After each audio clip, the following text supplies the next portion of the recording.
بسم الله الرحمن الرحيم. السلام عليكم مجددا مع متتبعي قناة بروف خالد باقة.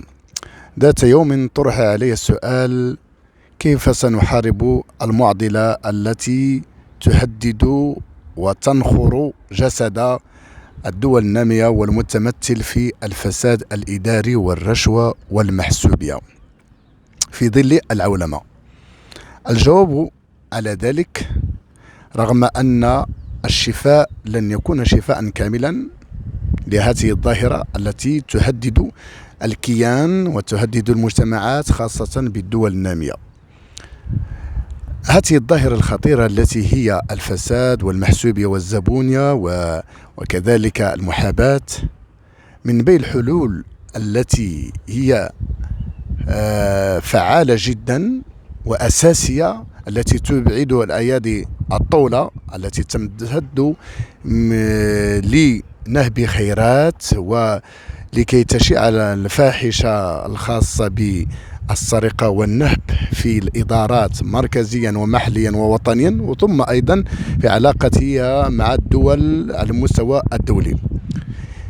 إذن من بين هذه الحلول هي الرقمنة. بما أن العولمة جاءت مع الرقمنة وتطورت بفعل الرقمنة لا ديجيتاليزاسيون، فيجب أن نستغل هذه الرقمنة.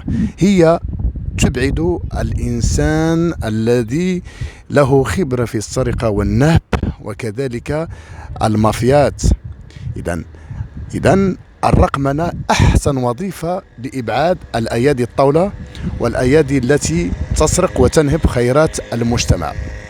وبذلك أقول: يجب توظيف وتوسيع الرقمنة في جميع الإدارات مركزيا وجهويا ومحليا من أجل إبعاد تلك الأيادي التي